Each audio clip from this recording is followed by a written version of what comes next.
Olá, sejam bem-vindos a mais um vídeo do canal Vestígio 8. Hoje estamos trazendo a parte 2 dos casos mais impactantes que o Brasil já acompanhou. Se você gosta desse tipo de conteúdo, assista aqui no canal a parte 1 desse vídeo, que relembramos outros casos de muita repercussão no país. Agora você pode ser um membro Vestígio 8 e obter selos e emojis exclusivos. Acesse no botão Seja Membro. E temos uma super notícia para você que quer começar sua carreira no YouTube ou quer alavancar o seu canal. Acesse o primeiro link da descrição.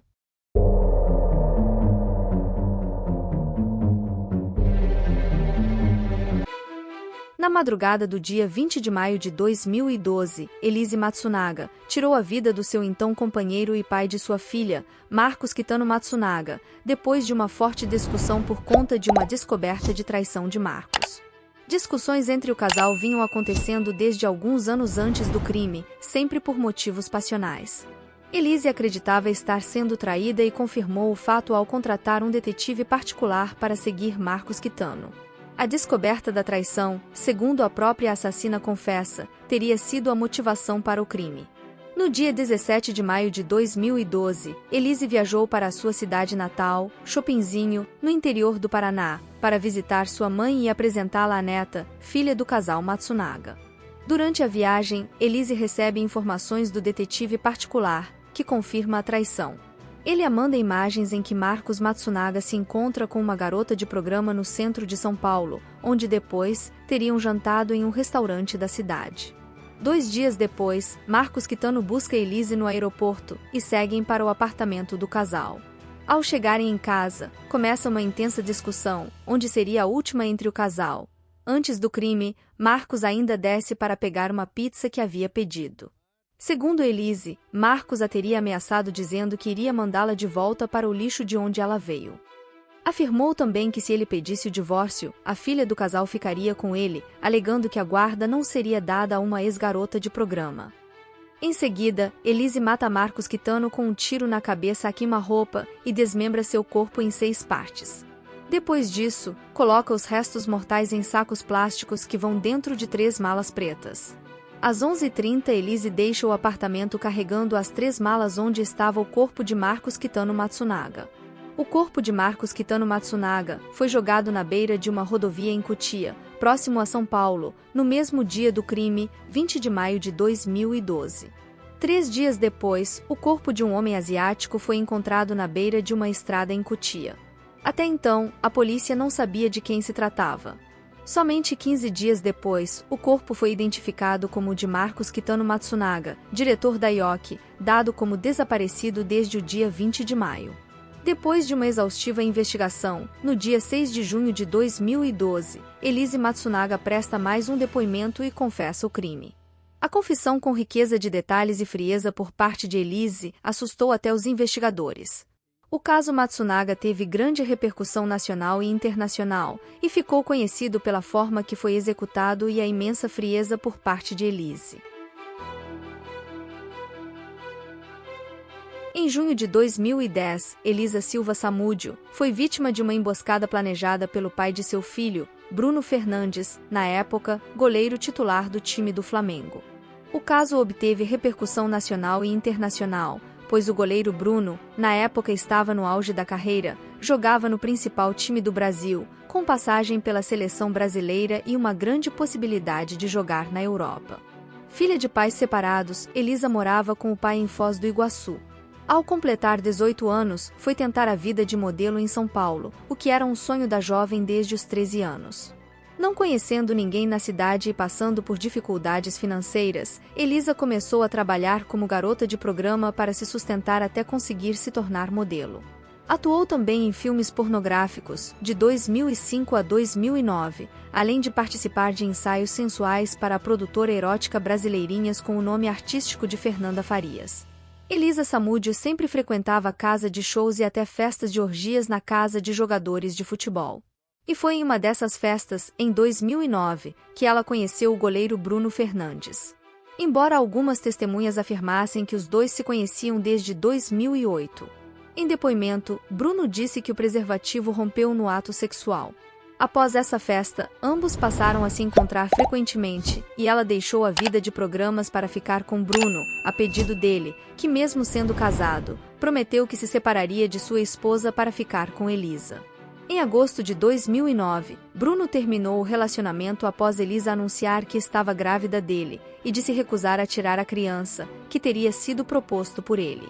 Em outubro de 2009, a modelo prestou queixa à polícia, dizendo que um dia antes, teria sido mantida em cárcere privado pelo goleiro e seus amigos Russo e Macarrão, e obrigada a tomar substâncias abortivas. Também afirmou de ter sido espancada pelos três, e ainda disse que teve uma arma apontada em sua cabeça, pelo próprio goleiro Bruno. Bruno, por outro lado, afirmou em depoimento que toda essa história não foi a primeira vez que Elisa havia inventado, e que ela nunca conseguiu provar nada. Ainda disse que Elisa tentou prejudicar a carreira dele e que ela só queria fama. O bebê nasceu em 10 de fevereiro de 2010 na cidade de São Paulo, quando Elisa estava morando na casa de uma amiga desde a descoberta da gravidez. Bruno recusou-se a reconhecer a paternidade, pois não mantinha um compromisso sério com ela, além de não saber se ela tinha outros relacionamentos enquanto estava com ele e também devido ao seu passado como garota de programa, acusando-a de querer dar o golpe da barriga por ele ter dinheiro. Elisa entrou com uma ação de reconhecimento de paternidade, depois de chegar a morar com o filho na capital fluminense, em hotéis pagos por Bruno. Ela passou a exigir pensão para o filho e o denunciou Bruno por agressão, o que trouxe complicações na carreira de Bruno, por ele ter sido indiciado. Enfurecido com a ex-amante, ele prometeu vingança. De acordo com as investigações, Elisa, antes de desaparecer, estava no sítio do jogador em Esmeraldas, interior de Minas Gerais, a pedido dele. O desaparecimento da modelo ocorreu durante essa viagem. Ela ainda tinha esperança de ter uma reconciliação com o goleiro. Bruno diz que ela foi embora do sítio porque quis, e que abandonou a criança com um colega em comum do ex-casal. O menino foi achado numa favela de Ribeirão das Neves e Daiane Rodrigues do Carmo Souza, esposa do goleiro, é suspeita de tê-lo deixado lá. Bruno teve com ela 2 filhas. Ela também foi investigada. Em 26 de junho de 2010, a Polícia Civil de Minas Gerais declarou Bruno suspeito pelo desaparecimento da jovem. Elisa Samúdio foi vítima de uma emboscada, arquitetada pelo goleiro Bruno, onde também teve participação dos amigos dele, Russo e Macarrão, do ex-policial militar Marcos Aparecido, da esposa Daiane Rodrigues e um primo do goleiro, na época com 17 anos. O corpo de Elisa Samúdio nunca foi encontrado. Na noite de 29 de março de 2008, Isabela de Oliveira Nardoni, de apenas 5 anos, teve sua vida interrompida por seu próprio pai, Alexandre Nardoni, e sua madrasta, Ana Carolina Jatobá. O caso gerou uma enorme repercussão no Brasil, causando uma grande revolta na população, pela covardia envolvendo o próprio pai e o motivo torpe desse crime. Quando Ana Carolina Cunha de Oliveira, a mãe de Isabela, engravidou da menina, ela tinha 17 anos, e a notícia da gravidez não foi bem recebida por Alexandre, pois na época, ele tentava ingressar na faculdade de Direito. Alexandre Nardoni separou-se de Ana Carolina Oliveira quando Isabela tinha apenas 11 meses. Em acordo jurídico, foi definida a pensão alimentícia mensal de R$ 250 e o direito a 2 visitas por mês, quinzenalmente. Na época do crime, Alexandre Nardoni vivia com a madrasta da menina, Ana Carolina Trota Peixoto Jatobá. No dia do crime, a menina já havia sido agredida por Ana Carolina Jatobá no carro, ao voltarem do supermercado. As agressões continuaram ao chegar no apartamento. Isabela Nardoni foi encontrada sem vida, no dia 29 de março de 2008, após ter sido arremessada de uma altura de 6 andares, no jardim do edifício London, prédio residencial na rua Santa Leocádia, zona norte de São Paulo. No apartamento, que pertencia a seu pai, moravam além dele, a madrasta da menina e 2 filhos do casal, um de 11 meses e outro de 3 anos. O pai de Isabela, Alexandre Nardoni, teria afirmado em depoimento que o prédio onde mora tinha sido assaltado e a menina foi jogada por um dos bandidos, versão essa que não convenceu a polícia. A perícia feita pela Polícia Técnico-Científica diz que a rede de proteção da sacada foi cortada propositalmente, então, no quarto dos irmãos de Isabela e não no quarto em que ela foi colocada para dormir, como afirmou o pai. Além disso, nenhum vestígio de arrombamento ou qualquer outro indício de um suposto crime de assalto à residência foi encontrado. Vizinhos afirmam que as brigas entre Alexandre e Ana Carolina Jatobá na presença de Isabela eram constantes. No laudo da perícia, constataram marcas de sangue no quarto da criança, o que, segundo o delegado, reforça a tese de que Isabela foi agredida antes de ser jogada. Depois de muitas investigações e contradições por parte dos acusados em seus depoimentos, foram declarados como principais suspeitos da morte de Isabela Nardoni. No início de 2009, 3 desembargadores da 4ª Câmara Criminal decidiram por unanimidade que o casal Alexandre Nardoni e Ana Carolina Jatobá seriam levados a júri popular.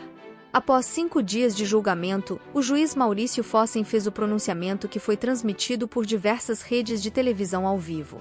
Alexandre Nardoni foi condenado a 31 anos pelo agravante de ser pai de Isabela e Ana Carolina Jatobá, a 26 anos e 8 meses em regime fechado. Ana Carolina Jatobá conseguiu a progressão para o regime semiaberto em julho de 2017 e Alexandre em abril de 2019, tendo ambos direito a trabalhar fora da prisão e a saídas temporárias durante o ano.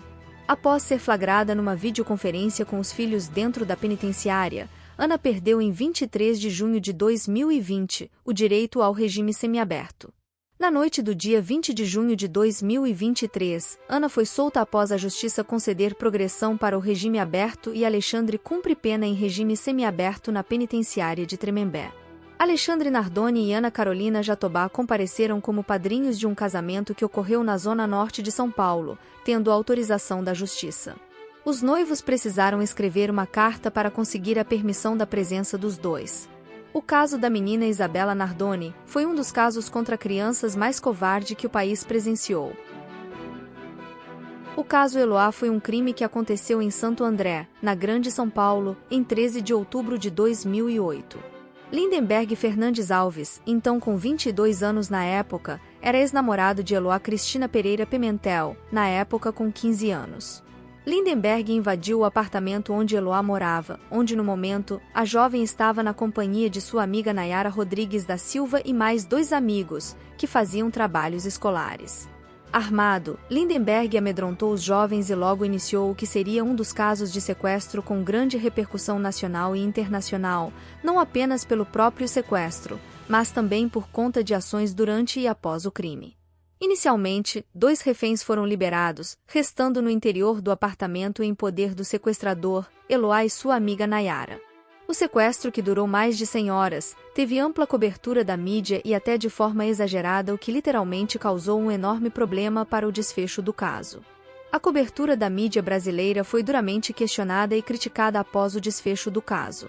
Após uma exaustiva negociação sem sucesso, policiais do GATE e da tropa de choque da Polícia Militar de São Paulo explodiram a porta, alegando posteriormente ter ouvido um disparo de arma de fogo no interior do apartamento.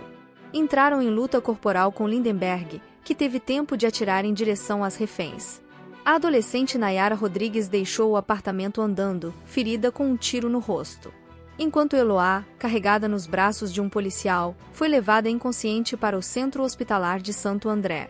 O sequestrador, sem ferimentos, foi levado para a delegacia e depois para a cadeia pública da cidade. Foi depois encaminhado ao Centro de Detenção Provisória de Pinheiros, na cidade de São Paulo. Infelizmente, a jovem Eloá, baleada na cabeça e na virilha, não resistiu e acabou falecendo por morte cerebral confirmada às 23 horas do dia 18 de outubro. A ação da polícia foi criticada por diversas pessoas, inclusive especialistas em segurança pública. De acordo com um especialista de defesa da polícia do estado americano do Texas, a polícia ter permitido que o sequestro se alastrasse por mais de 100 horas foi um erro, pois, em uma situação passional como essa, quanto mais tempo leva, mais inconstante a pessoa fica. Ele também criticou a polícia pelo deslize que permitiu que Nayara voltasse ao apartamento, uma vez que a jovem já tinha sido libertada pelo sequestrador. De acordo com ele, em nenhum lugar do mundo já existiu uma situação dessas. Além disso, também apontou erros no socorro às vítimas e na invasão. Em fevereiro de 2012, em um julgamento que durou 4 dias, transmitido ao vivo por diversas redes de televisão, Lindenberg foi a júri popular, foi julgado e condenado por 12 crimes cometidos. Ele foi condenado a 98 anos e 10 meses de prisão, Entretanto, o Código Penal, à época da condenação, limitava a 30 anos o prazo máximo de cumprimento de pena de prisão. Em 6 de junho de 2013, o Tribunal de Justiça de São Paulo reduziu a pena para 39 anos e 3 meses de prisão. Atualmente, Lindenberg cumpre pena no regime semiaberto, em que presos têm direito a saídas temporárias. Eloá Cristina Pereira Pimentel, de apenas 15 anos, teve sua vida interrompida de forma covarde, vítima de mais um feminicídio que parece não ter fim no nosso país. Obrigado por assistir. Se esse vídeo foi relevante para você, te convido a se inscrever no nosso canal e deixar o seu gostei, para você ficar por dentro dos próximos vídeos. Até lá!